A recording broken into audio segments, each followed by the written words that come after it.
Hey, big guy, I work at a tech company. I'm being told by leadership I'm doing a good job. Everything is a metric, and I'm hitting all my marks. The thing is, I low-key do jack at my job, and I'm somehow hitting their expectations. How do I know if they're secretly planning on firing me? It sounds like you're fine, unironically. This is like very average tech worker. Maybe it's a bit of a holdover from a bygone era that's changing, but this is like many office jobs, bro. This is just the way it is. And the fact that you're paranoid about it and not blissfully ignorant is your only problem. No, you're probably gonna get fired. You should quit. Yeah, you should quit. You should quit before they fire you. Did you see the thing in this guy? 2 p.m. on a Tuesday in Austin. Work from home culture here is strong. Bunch of tech PMs work from home, dude. Is quit before they fire you an actual thing? Is it better? No. Bro, if they fire you, you get severance. If you quit, you get jack shit. Don't do that. You do get style points. If they are firing you, don't ever do the, you can't fire me because I quit. Because that is just saying, okay, we both agree that I'm not working here, but you don't have to give me anything. That's not what you want. That's not where you're trying to go. But then you look goofy as when you walk back in and grab the charge. Is this happened to you? Did you say you can't fire me? I quit. Then stormed out. Then walked back in and said, "Hey, actually, I forgot some stuff." There's a Seinfeld episode where George quits, storms out, and then shows up to work on Monday. And it's a funny episode, but it turns out it actually happened in real life. Like, it's based on Larry David's real life, where he was working at SNL as a writer and got so mad that one of his sketches was cut that he stormed into Lorne Michaels' offices, quit, said, "F you, I'm never working here again," then realized while walking home that he needed the money and then showed up on Monday. Just showed up in the writer's room ready to That's so funny. Like, what a crazy thing to happen in real life. Average fast food worker, does that happen a lot? Do you think you'd ever go back to working a corporate marketing job? I guess never say never, right? But I don't think there's a better one than the one at Nvidia, and I still got too burnt out. Here's an honest thing I'll say about Nvidia. So it's like a really well-paid, nice job, good people, talented people. I got no complaints in the job. I love my boss, but like I would look at people who were more senior than me, who had been there for 20 years, and they weren't particularly happy. They had been there for a long time. They're very well off. They own a cabin in Tahoe. They were not particularly happy. And so for me, that was like kind of like something to think about. Oh, another thing is like, you guys, that thing where you watch NL and you're like, I want a kid. You know that? You watch NL and you're like, wow, it looks great to have a kid. Like, he's super happy.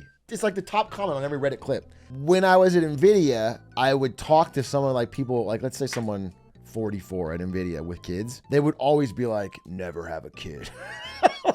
They would always be so miserable about their children. And it's like, it's a downer vibe. I really have absolutely no complaints about that job, which is why it was like a wake-up call for me. It was like, this is exactly what I'm going to be doing, even if I crush it. That is just things I've been thinking about. So ideally, a different path, but never say never. There's many things I like about it. I like the structure compared to content creation or anything non-standard. The structure is really nice. I feel like with this business, you never know if it'll all collapse. I mean, absolutely facts and true and based. To me, it's less about the finances of it because I save so much. And because I was able to get a jump start with the Nvidia stuff and I've really diversified, I've got % in energy, a % in gold, a % in treasury bonds, a % in high yield, a % in tech stocks, a %. I am now at the point where I am just trying to keep adding to the pile, I guess, and then have more freedom.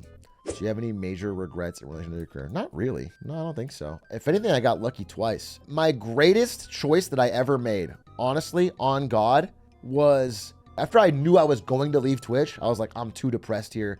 I have to leave. Twitch is truly, morale is dead. I have to get out. And the choice was Blizzard or Nvidia. And I'm being dead honest with you. Every single person in my life, including like my mom, including Ari, everyone told me to go Blizzard. Friends told me to go Blizzard. Every single person was like, come to Blizzard, dude. LA, SoCal, it'll be fun. Don't go to San Jose alone and go to Nvidia. By the way, back then, Nobody knew what the fuck Nvidia was unless you were a hardcore gamer. Like nobody in my extended, like my parents didn't know what Nvidia is. Nobody knows what Nvidia, because there was no stock to talk about, no AI to talk about. And the only reason I did it is because after I did both interviews, crushed the Blizzard interview, crushed the Nvidia interview, I got the job. My boss at Nvidia was like a real, like he talked about things in a way that made it seem real. I don't know, like, it's a real person. At Blizzard, they kept talking about like how fun things were. They kept trying to like sell me on things, or like talk about like the gaming you can game at lunch, and they just kept talking. And my boss at Nvidia was like talking about the projects we were working on, and he was just a real, authentic, like trustworthy person. He told me some bad things. He told me some good things. He told me how it's like there's an engineering focused culture. Sometimes it's hard for marketing to get their voice heard, but like when it happens, it's huge. And he was just a real dude. And I had such a strong urge internally to go there. Everyone in my life was like not doing it. And I really sweat on the decision. It was the hardest decision. And then I finally made the call to go to Nvidia. And I already was sad about it, dude. We had to move from San Francisco to San Jose, which is all like older engineer families, no action, no nightlife, we had no friends nearby. It was tougher. We had Evan Gao nearby. It was absolutely the smartest choice I ever made. Like, I'm so glad I trusted myself. Why was morale dead at Twitch? It was like, yeah. So Twitch in like 2014, early 2015 was the coolest place I could ever imagine working.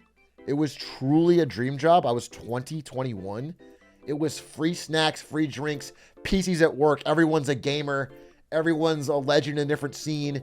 They got Mike Ross and Flaren and all these people. And it's like, it was just so awesome. And Amazon buys Twitch, and they're hands off, really. It's not like Amazon came in and changed everything. But what really happened is that the senior management of Twitch all got really rich overnight. And so all the top level people all got really rich overnight. I remember I was talking with the secretary at Twitch, and she told me they started to get yacht magazines delivered to them.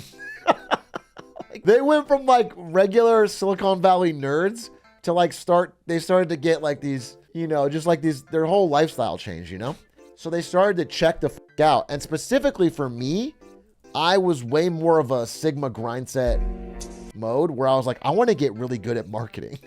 I want to move up. I want to do big projects. I want to budget.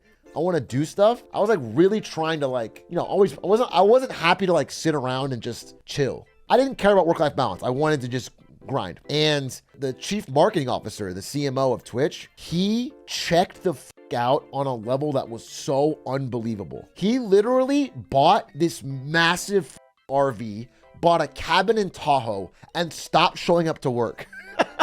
Like, he would come in like legitimately like one day a week. He would show up in like a tank top with his guns out. Every day I would see him posting on social media, him playing the banjo. He would upload all these banjo clips of him like practicing. He was just absolutely chilling. He couldn't just quit, because when Amazon buys Twitch, you get all this Amazon stock, but it vests over 4 years. So you got to stay another 4 years to get all the money. And if he is the leader and he has that level of commitment, everything starts rotting from the top down, because the people underneath him don't care. And then it gets down to me, and it's like, I want to do something. And they're like, no.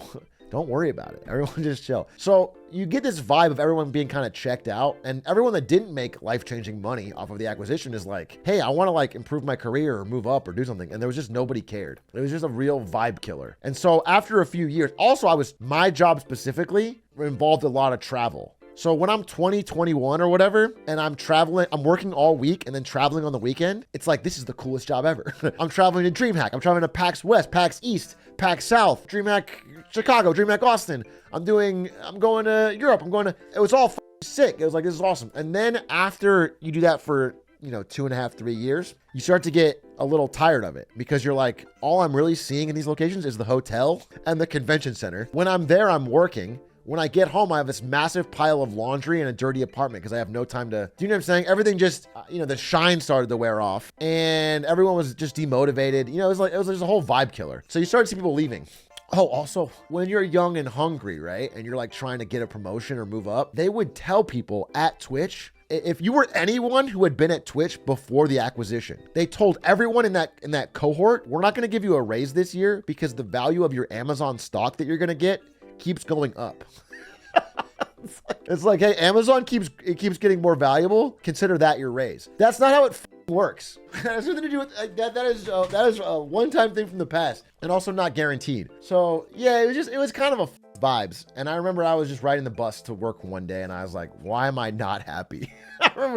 I specifically remember it was like a very iconic moment for me, where I was on the bus to work, and I'm like, this is stupid. This job should be this is my dream job. Why this is not happy? And so I decided to quit. That's when I decided to quit.